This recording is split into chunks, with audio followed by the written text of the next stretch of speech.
Nessa última sexta-feira foi o Dia Internacional das Micro, Pequenas e Médias Empresas.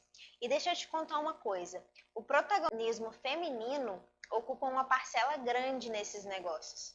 Somos nós que estamos no caixa, no estoque, no Instagram, na criação, na execução e na gestão dessas empresas. E nesse episódio a gente vai falar sobre como as mulheres estão movendo há muito tempo a economia, mesmo muitas vezes sem incentivo, né?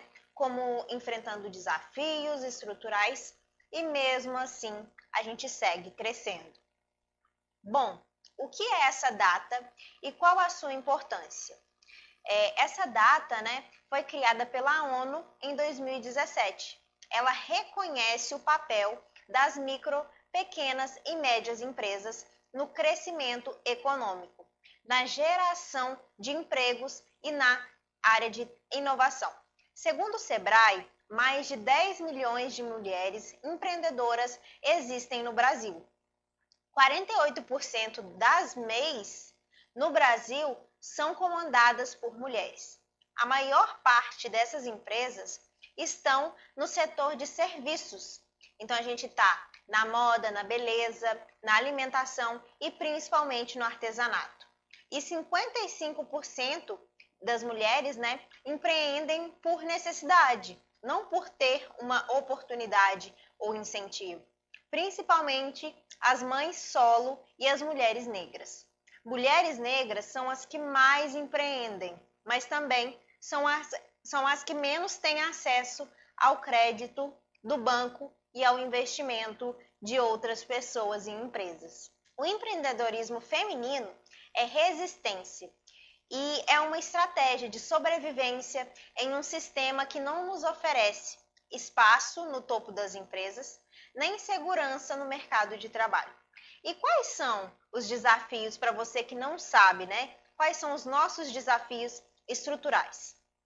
Bom, o primeiro deles são a alta de crédito e burocracia na hora que a gente vai solicitar um crédito no banco ou algum benefício, né, para que a gente tenha acesso para investir nas nossas empresas.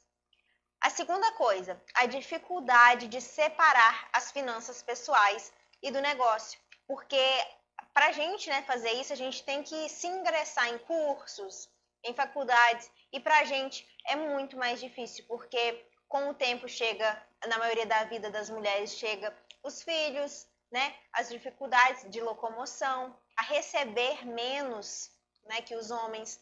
Então acaba que muitos fatores colaboram para que a gente não tenha acesso a, principalmente, a educação. Claro, vem sim mudando, tá?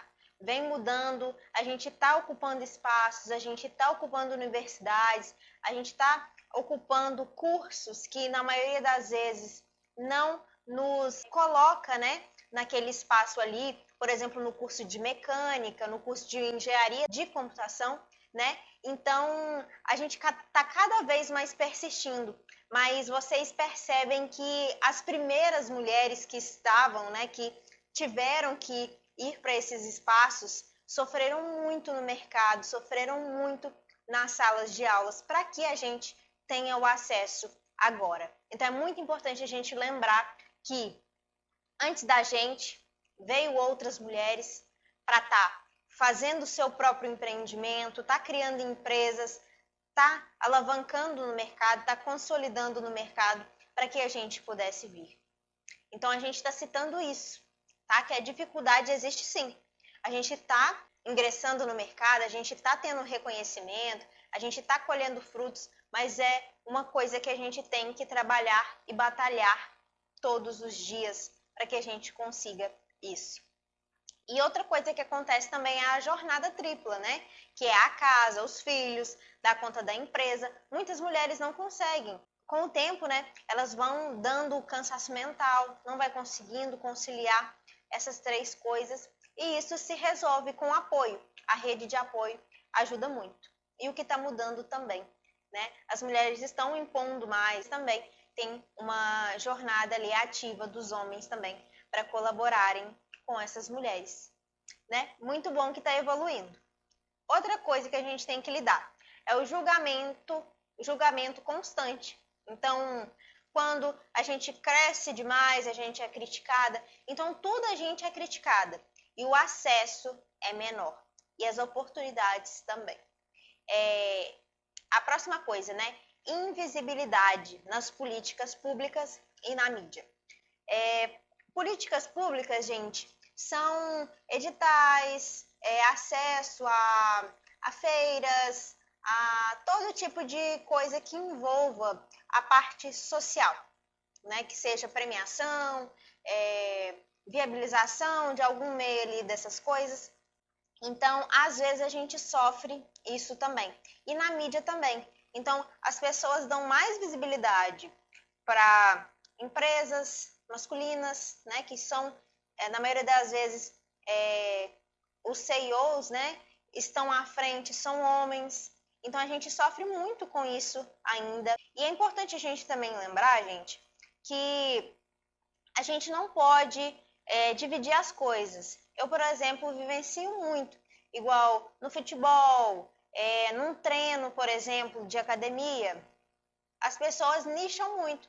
Ao invés delas falarem que é um campeonato de futebol, elas colocam assim, campeonato de futebol. E não tem a parte do futebol feminino. Vocês já perceberam isso também?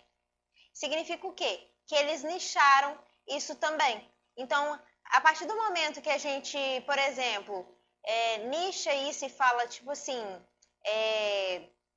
vamos destacar empresas femininas. Isso é necessário, sim. A gente precisa destacar, sim. Mas nesse quesito, a gente precisa não separar. Então, por exemplo, no caso do futebol, que é uma coisa enraizada há muito tempo, né? Quando se divulga um futebol, a gente já assimila futebol masculino. E aí, quando é um futebol feminino, quando é o campeonato de futebol feminino, eles têm que lançar como futebol feminino, né? Isso também foi muito... É um tipo, né, de preconceito ali, que é mascarado, às vezes disfarçado de visibilidade, mas que não deveria existir. Então, tem coisas que não deveriam existir.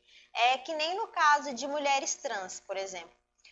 Mulheres trans, elas devem serem chamadas para participarem das coisas, não por serem mulheres trans, sabe? Elas devem ser chamadas pela trajetória delas, né? Então, é muito importante a gente tomar cuidado com isso, ao invés de tá achando que tá dando visibilidade, a gente tá fazendo a mesma coisa que as outras pessoas fazem.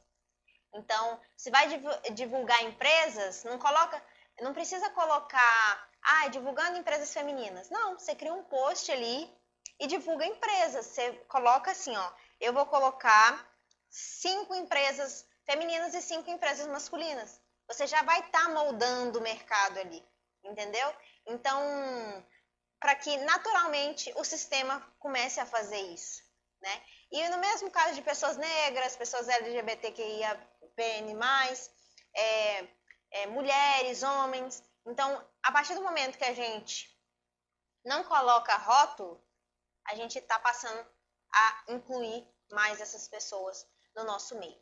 Então, a mulher empreendedora tem que provar, né? Assim como as minorias, temos que provar o tempo todo que a gente é capaz. Mesmo quando a gente está gerando emprego e movimentando a economia da própria comunidade que a gente vive. E o que faz as micro, pequenas empreendedoras sobreviverem? O que faz elas sobreviverem é a conexão com o cliente, é o apoio do cliente, é a criatividade para inovar com poucos recursos, muitas das vezes, é ter inteligência emocional e capacidade de se reinventar, é apoiar outras mulheres e ter o apoio de outras mulheres também, é usar estrategicamente as redes sociais para criar autoridade. E não é só sobre vender, é sobre criar uma marca forte, é gerar transformação e fazer com que o cliente compre de você por identificação. Não por acaso, sabe? Então, esse dia que se passou, que foi o dia das micro, pequenas e médias empresas, eu quero te lembrar que o seu CNPJ tem poder, e muito, viu? Você não precisa esperar crescer para ser grande, para se sentir grande, para fortalecer sua autoestima e fazer da sua marca uma grande empresa. Você já é gigante quando decide empreender, com propósito, com estratégia e com verdade. Então, se esse episódio foi importante para você, se fez você raciocinar e fortalecer sua autoestima e do seu negócio, compartilhe esse episódio com aquela amiga empreendedora que merece, que precisa ser lembrada do poder que ela carrega. E me conta aqui nos comentários, o que te motiva a continuar liderando o seu negócio todos os dias? Eu quero saber, hein? Então eu te vejo no próximo episódio do Garotas que Lideram. Até lá!